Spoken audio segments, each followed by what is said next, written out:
मैं एक्सप्लेन करने वाला हूँ बैटल थ्रू द हेवन के एपिसोड 47 को। और ये एक्सप्लेनेशन एक नोवेल बेस्ड होगा, इसलिए स्टोरी और सीन्स आपस में मैच नहीं करेंगे। और जैसा कि आपने लास्ट एपिसोड के अंदर देखा था, जियान और क्वीन मेडुसा के बीच में एक कॉन्ट्रैक्ट साइन हो गया था। उसके बाद क्वीन मेडुसा वहां से चली जाती है और फिर जियान भी ज्यादा टाइम वेस्ट नहीं करता और वो ओपन माउंटिंग सील की प्रैक्टिस करना स्टार्ट कर देता है, जहाँ पर वो सबसे पहले क्रॉस लेकर के बैठ जाता है और अपनी आंखें बंद करके ओपन माउंटिंग सील को किस तरीके से प्रैक्टिस करनी उसको सीखने लगता है, जहाँ पर वो कुछ ही देर में सीख जाता है। और साथ ही उससे ये भी पता चलता है कि ये कोई मामूली टेक्निक नहीं है, ये एक हाई अर्थ क्लास की दाऊ टेक्निक है। इसलिए जियान बोलता है इसको प्रैक्टिस करना बहुत ही ज्यादा मुश्किल होने वाला है, क्योंकि इसको प्रैक्टिस करने के लिए सबसे पहले 3 दुई की पात होनी चाहिए। पर फिलहाल के लिए अभी जियान के पास सिर्फ एक ही दुई की पात है। और आप लोग दुई की पात को समझ सकते हो जियान की एनर्जी स्टोर करने की जगह को, जहाँ पे जियान अपनी एनर्जी को स्टोर करता है। और वहीं पे जियान को ओपन माउंटिंग सील सीखना है, तो उसके लिए उसे 3 दुई की पात को एक्टिवेट करना होगा। और ये करना बहुत ही ज्यादा हार्ड होता है, पर जियान ने ठान लिया था कि वो करके रहेगा, क्योंकि उसे ये गिफ्ट यूनन ने दिया है। और साथ ही ये अटैक यूनसेन के साथ फाइट में भी काफी ज्यादा काम आ सकता है, क्योंकि ये भी काफी ज्यादा पावरफुल है। यहाँ तक कि जियान के फायर स्प्लिट सुनामी जितना पावरफुल है। इसलिए जियान ज्यादा टाइम वेस्ट नहीं करता और कल्टीवेशन पोजीशन में आ जाता है और अपनी दुई की दूसरी पात के अंदर डालने लगता है, वो भी काफी ज्यादा मात्रा में। इस वजह से जियान को काफी ज्यादा पेन होने लगता है, पर जियान फिर भी हार नहीं मानता और अपनी प्रोसेस को कंटिन्यू रखता है, क्योंकि जियान के दिमाग में सिर्फ एक ही वर्ड घूम रहा होता है, नेवर गिव अप, चाहे कुछ भी हो जाए। और इसी वजह से जियान ने काफी दर्द सहने के बाद अपना सेकंड दुई की पात को ओपन कर लिया था। ये देख के जियान काफी ज्यादा खुश हो जाता है और खुशी से बोलता है, अरे वाह, मैंने कभी नहीं सोचा था कि मैं इतनी आसानी से अपना सेकंड दुई की पात को ओपन कर लूंगा। और जियान ये इसलिए बोल रहा होता है क्योंकि जियान को अभी पता नहीं होता है कि उसकी बॉडी पूरी तरीके से रिफाइन हो चुकी है मैग्मा वर्ल्ड के अंदर, और इस वजह से उसकी जो बॉडी की मसल्स है वो काफी ज्यादा स्ट्रॉन्ग हो चुकी है। और वहीं पे जियान के अलावा कोई और डाउन लेवल का वॉरियर होता और वो ये सब करने की कोशिश करता तो उसके प्राण बाहर निकल आते, क्योंकि ये प्रोसेस काफी ज्यादा पेनफुल होती है। और वहीं पे दुई की पात ओपन होने के बाद जियान को अब उसे एक्टिवेट करना होता है। इस वजह से जियान उसके अंदर काफी सारी दुई की डालने लगता है, और ऐसा करते करते जियान को 5 दिन बीत जाते हैं और जियान का दुई की पात एक्टिवेट हो जाता है। फिर जियान सेकंड वाले को ओपन करने में लग जाता है और जियान सेकंड वाले को पहले वाले से काफी जल्दी एक्टिवेट कर लेता है। और इसी तरीके से जियान की 3 दुई की पात एक्टिवेट हो जाती है और जियान को इनको एक्टिवेट करने में पूरा 1 महीना लग गया था, पर फाइनली जियान की 3 दुई की पात एक्टिवेट हो चुके थे। इस वजह से जियान काफी ज्यादा खुश था और वो अपनी आंखें खोलता है, जिसमें से काफी तेज रोशनी बाहर निकलती है। और फिर जियान खड़ा होता है और बोलता है कि अब टाइम आ चुका है ओपन माउंटिंग सील को सीखने का। पर तभी जियान को राइट हैंड में कुछ फील होता है, तभी जियान उस साइड देखता है तो वहाँ पे एक छोटी सी सील बन जाती है। तो ये देख के जियान उसके अंदर अपनी दुई की डालने लगता है, जिस वजह से जियान के नीचे एक बहुत ही बड़ा फॉर्मेशन बन जाता है और जो जियान के हाथ में जो सील्ड होती है वो भी काफी ज्यादा स्ट्रॉन्ग हो जाती है। और तभी जियान जोर से चिल्लाता है ओपन माउंटेन सील, और उस सील से सामने वाले पहाड़ के ऊपर हमला करता है। पर तभी जियान का जो अटैक होता है वो फुस्सी बम निकल जाता है। ये देख के जियान एकदम शॉक हो जाता है, बोलता है इससे तो कुछ भी नहीं हुआ, और हताश और निराश होकर पहाड़ के ऊपर बैठ जाता है और बोलता है मैंने नहीं सोचा था कि ओपन माउंटिंग सील सीखना इतना ज्यादा हार्ड होगा। पर जियान फिर से खड़ा होता है और फिर से प्रैक्टिस करने लगता है और जियान को ऐसे करते करते 5 दिन बीत जाते हैं। और उसका ओपन माउंटिंग सील का जो अटैक था वो फुस्सी बम भी निकल रहा था, कुछ भी नहीं हो रहा था। पर जियान को ये बात तो भली भांति पता था कि ओपन माउंटिंग सील को सीखना इतना ज्यादा आसान नहीं होने वाला है, क्योंकि जियान पहली बार एक अर्थ क्लास की दाऊ टेक्निक को सीख रहा है और ऊपर से उसके पास अभी मास्टर भी नहीं है, इसलिए उसको सीखना बहुत ही ज्यादा मुश्किल हो रहा था। और वहीं पे जियान की दुई की भी खत्म हो जाती तो जियान कल्टीवेट करने के लिए बैठ जाता और बाहर की एनर्जी को लेकर अपनी दुई की के अंदर कन्वर्ट करने लगता है और जियान बहुत ही जल्दी अपनी दुई की को रिकवर कर लेता है। और वो ये सब इसलिए कर पा रहा होता है क्योंकि उसका जो फ्लेम मंत्र है अब वो अपग्रेड हो चुका होता है, और साथ ही उसके पास जो फॉलन आर्ट फ्लेम होती है वो बहुत ही जल्दी बाहर की नेचुरल एनर्जी को रिफाइन कर देती थी दुई की के अंदर। और इसी वजह से जियान डे बाई डे काफी ज्यादा स्ट्रॉन्ग बनता जा रहा था। अब वो इतना ज्यादा पावरफुल हो चुका था कि वो फॉलन आर्ट फ्लेम और फ्लेम मंत्र की मदद से एक डाउजोंग लेवल के वॉरियर को भी टक्कर दे सकता था। पर जियान अभी भी अपनी प्रोग्रेस से बिल्कुल भी खुश नहीं था, क्योंकि जब उसने लास्ट टाइम यूनसेन से फाइट की तब यूनसेन डाउजोंग के 3 स्टार पर था और अब तो 3 साल बीत चुके, इस वजह से अब वो और भी ज्यादा पावरफुल हो चुका होगा। और इसी वजह से जियान की जो करंट स्टेज है उससे वो यूनसेन का कुछ भी नहीं बिगाड़ पाएगा, चाहे वो कितनी भी एंग्री बुद्धा लोटस बना के यूनसेन में मार दे, फिर भी यूनसेन को कुछ भी नहीं होगा। इसलिए जियान का अभी सिर्फ एक ही चीज पे फोकस था, वो था ओपन माउंटिंग सील को सीखना। इसलिए जियान उसको सीखने लगता है। और वहीं पे ब्लैक कॉर्निन के अंदर जियान के भाई गीली ने हैंग सिटी को कब्जा लिया होता है और उसने वहाँ पर एक अलायंस खोल लिया था और उसने उस अलायंस का नाम जी गेट रखा था। और वहीं पे जी गेट कुछ ही दिनों के अंदर ब्लैक कॉर्निन के अंदर काफी ज्यादा फेमस हो जाता है। और वहीं पे ब्लैक कॉर्निन के लोगों को लग रहा होता है ये अलायंस को इसलिए बनाया गया कि इनर एकेडमी के लोगों से फाइट कर पाए, इसी वजह से कोई भी छोटा मोटा या बड़ा ग्रुप इस अलायंस को ना ज्वाइन करता ना ही इसके ऊपर हमला करता है। और इसी तरीके से 2 महीने बीत जाते और सभी को लगने लगता है कि शायद जो इनर एकेडमी है अब वो ठंडी पड़ चुकी है और इस अलायंस से उसे कोई भी खतरा नहीं है। इसलिए ब्लैक ऑर्गेनाइजेशन के लोग डिसाइड करते हैं इसके ऊपर हमला करके इसको कब्जाने का। इसलिए ब्लैक ऑर्गेनाइजेशन के जो छोटे मोटे ग्रुप होते हैं वो हमला कर देते हैं फैंग सिटी के ऊपर और वहाँ पे उनका सामना होता है जी गेट से, जो कि काफी ज्यादा पावरफुल होता है। इस वजह से वो सभी छोटे मोटे ग्रुप को बचा देता है और साथ ही जी गेट की पावर को देख के उनको आइडिया हो जाता है जो जी गेट है वो एक 2 रैंक का ग्रुप है। और वो सभी लोग रैंक 2 का ग्रुप इसलिए बोल रहे होते क्योंकि ब्लैक ऑर्गेनाइजेशन के अंदर ग्रुप कितना पावरफुल है उसके अकॉर्डिंग उनको रैंक दी जाती थी। जैसे कि किसी ग्रुप के अंदर एक डाउइंग लेवल का वॉरियर तो रैंक 2 का ग्रुप माना जाता था, और अगर किसी ग्रुप के अंदर एक डाउइंग लेवल का वॉरियर और 4 डाउइंग लेवल के वॉरियर है तो वो नंबर 1 का ग्रुप माना जाता था। और ये ब्लैक कॉर्न रीजन के अंदर बाकी के बड़े ग्रुपों को ये पता चलता जो जी गेट है उसकी पावर डे बाई डे बढ़ती जा रही है और वो बहुत ही जल्दी नंबर 1 का ग्रुप बन जाएगा। इसलिए जो टॉप लेवल के ग्रुप होते हैं वो डिसाइड करते हैं जी गेट के ऊपर हमला करने का। और साथ ही ये न्यूज गीली को भी पता चल जाती और उसे पता चलता है जो ब्लैक कॉर्न रीजन के टॉप 3 ग्रुप है वो तीनों एक हो गए और वो जी गेट के ऊपर हमला करने के लिए आ रहे हैं। और साथ ही उन तीनों के मिल जाने की वजह से अब उनके ग्रुप में 3 डाउ वांग लेवल के वॉरियर आ चुके हैं और डाउ वांग के तो पता नहीं कितने सारे भरे हुए हैं। और इतने पावरफुल ग्रुप के बारे में पता चलती गीली को समझ में आ जाता कि अब ये बातचीत उसके हाथ से निकल चुकी। इस वजह से वो एक कबूतर को पकड़ता और जियान के लिए संदेश भेज देता है। और यहाँ पे हमें जियान दिखाया जाता जो मस्त बढ़िया ट्रेनिंग कर रहा होता है और उसने ओपन माउंटिंग सील के फॉर्मेशन को एक्टिवेट कर रखा होता है और उसके अंदर अपनी दुई को डाल देता है, जिस वजह से जो फॉर्मेशन होती है वो पूरी तरीके से चार्ज हो जाती है और फिर जियान उससे हमला कर देता है पहाड़ के ऊपर। और जब वो ओपन माउंटिंग सील उस पहाड़ से जाके टकराती है तो पहाड़ के अंदर क्रैक्स आ जाते हैं क्योंकि इस बार की ओपन माउंटिंग सील पहले के कंपैरिजन में काफी ज्यादा पावरफुल थी। और इसी तरीके से जियान 3-4 बार हमला करता है पहाड़ के ऊपर। इस वजह से जो पहाड़ होता है वो पूरी तरीके से नष्ट हो जाता है। ये देख के जियान काफी ज्यादा खुश हो जाता है और बोलता है कि फाइनली इसे मैंने सीख लिया। पर हाँ अभी ये इनिशियल स्टेज पर है, फिर भी ये अटैक इतना ज्यादा पावरफुल है कि इसके अटैक की वजह से पहाड़ में क्रैक्स आ जाते हैं। और जब मैं ओपन माउंटिंग सील को मास्टर कर लूंगा तब इसकी पावर तो 7वें आसमान पे पहुंच जाएगी क्योंकि इसकी जो पावर है वो मेरी फायर स्प्लिट सुनामी जितती है। और ये सब सुन के जियान मंद मंद मुस्कुरा रहा होता है। तभी जियान को महसूस होता है कुछ, इसलिए वो आसमान की तरफ देखता है और अपनी स्पिरिचुअल पावर से आसमान से एक कबूतर को अपने पास खींच लेता है। तो जियान की नजर उस कबूतर के पैर के पास जाती जहाँ पर एक लेटर बंधा हुआ होता है। तो जियान उस लेटर को ले लेता है और उसको पढ़ने लगता है। जैसे जियान उस लेटर को पढ़ता है उसके फेस के हाव एकदम से बदल जाती है और फिर पढ़ने के बाद उस लेटर को जला देता है और फिर जोर से चिल्लाता है काइले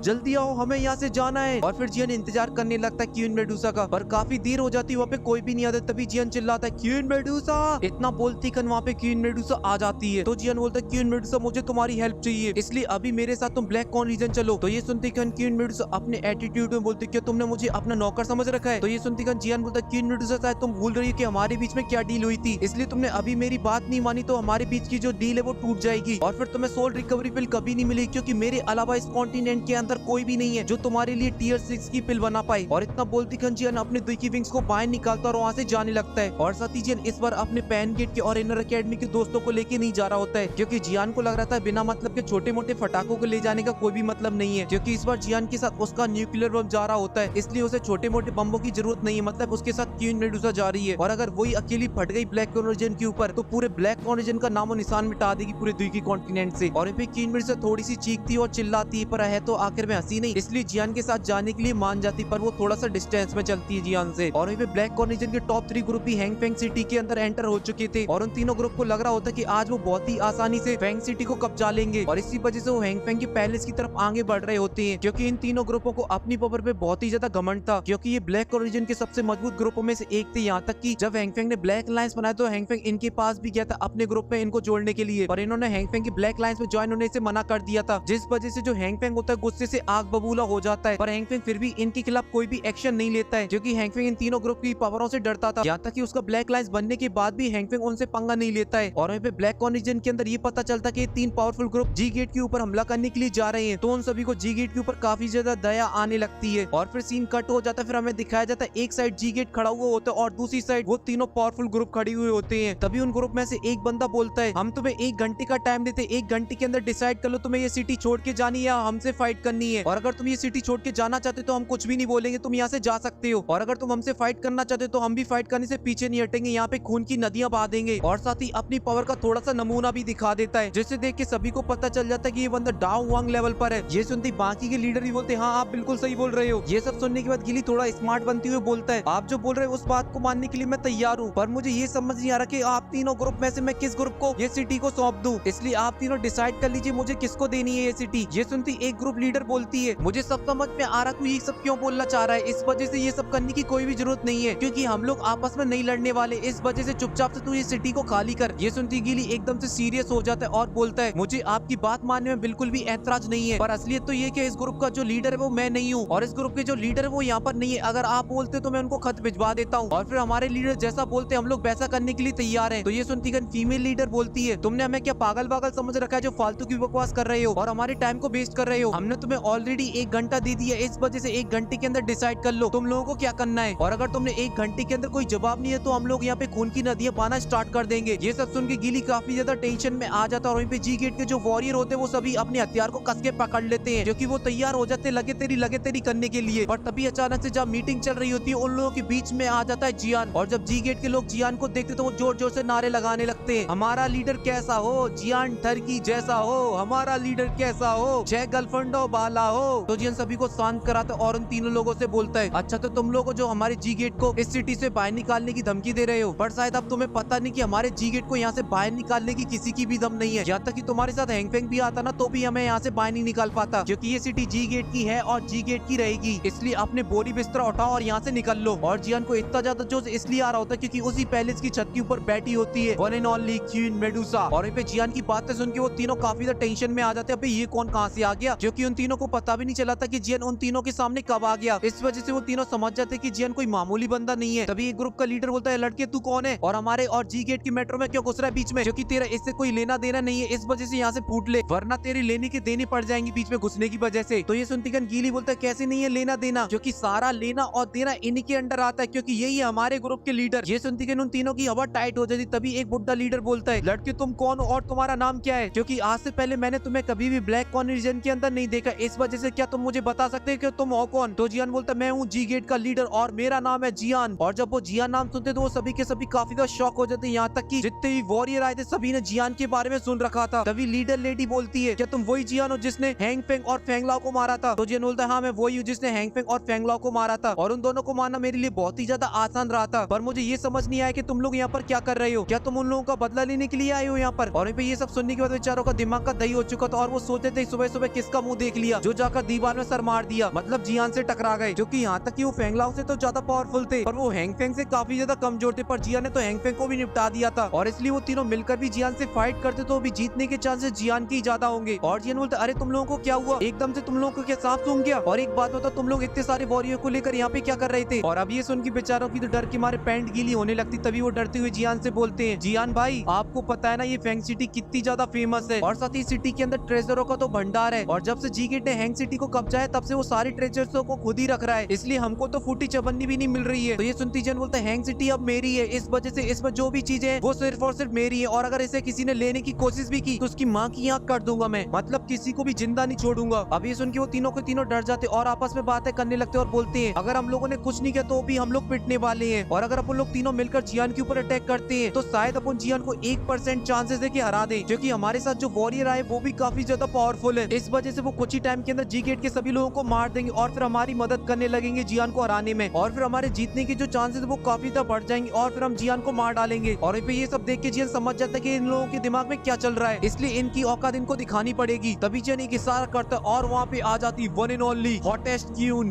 बोले तो क्वीन मेडुसा। और इसी के साथ ये एपिसोड यहीं पे खत्म हो जाता है, और इसका जो सेकंड पार्ट है वो आएगा मेरे second channel cute love Fairyland पे, और अगर चाहते हो उसे जल्दी लेके आऊं तो इस वीडियो पे दबा के लाइक करिए और दबा के कमेंट करिए और साथ ही चैनल को भी सब्सक्राइब कर लीजिए। और मैं मिलता हूँ आप लोगों को क्यूट लव फेरीलैंड पे, तब तक के लिए बाय।